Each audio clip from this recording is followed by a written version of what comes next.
नमस्कार मित्रांनो, तुम्ही पाहत आहात मराठी भूमी. बारामती परिसरात अवकाळी पावसामुळे शेतकऱ्यांचे मोठे नुकसान झाले असून केळी, ऊस, कलिंगड, टोमॅटो, काकड्या आणि इतर पिकांचे मोठ्या प्रमाणात नुकसान झाल्याचे समोर येत आहे.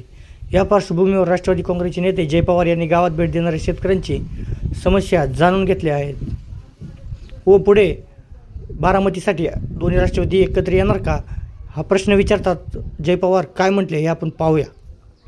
तर गावात भेट दिल्यानंतर जय पवार यांनी सांगितले की मागे आपण पाहू शकतो की केळीचे नुकसान झाले आहे, ऊसाचे नुकसान झाले आहे, कलिंगड, टोमॅटो, काकडी यांसारख्या पिकांचेही मोठे नुकसान झाले आहे. अनेक शेतकरी अडचणीत आले असून काही दिवसात आणखी गावांना भेट देऊन परिस्थिती समजून घेणार असल्याचे त्यांनी सांगितले व पुढे ते म्हणाले की शेतकऱ्यांचे नुकसान किती झाले आहे आणि कशा प्रकारे मदत करता येईल हे समजून घेण्यासाठी ते प्रत्यक्ष शेतात आले आहेत.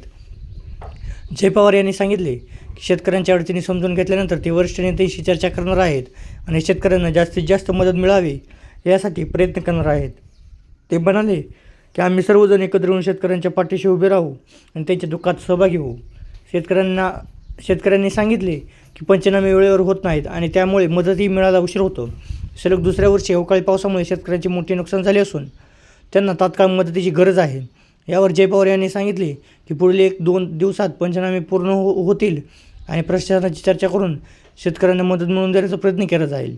बारामती पोटनिवडणुकीबाबत बोलताना जय पवार यांनी सांगितले की अनेक नेत्यांची इच्छा आहे की निवडणूक बिनविरोध व्हावी. पवार कुटुंबाचे बारामतीशी अनेक वर्षाचे नाते आहे आणि लोकांच्या भावना लक्षात घेता निवडणूक बिनविरोध व्हावी अशी अपेक्षा आहे. मात्र काँग्रेसकडून उमेदवार दिला जाणार असल्याची चर्चा सुरू आहे आणि याबाबत वरिष्ठ नेते चर्चा करत असल्याचे सांगितले जात आहे. जय पवार यांनी सांगितले की आज पक्षाची बैठक आयोजित करण्यात आली आहे. दादा नसताना ही पहिली बैठक असल्याची पदाधिकारी आणि कार्यकर्त्याच्या भावना जाणून घेण्यासाठी ही बैठक घेतली जात आहे.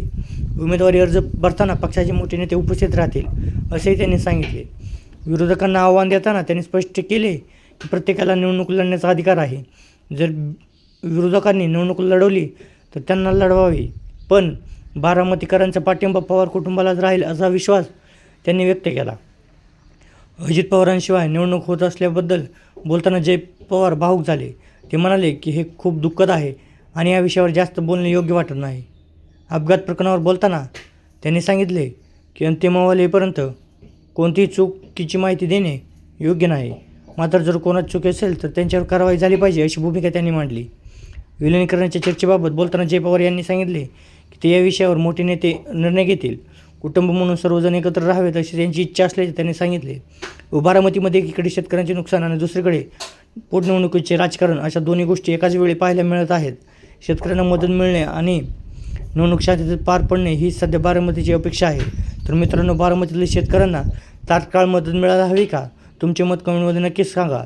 व्हिडिओ आवडला असेल तर लाईक करा, चॅनलला सबस्क्राईब करा आणि आपल्या मराठी भूमी चॅनलला सपोर्ट करा. जय महाराष्ट्र.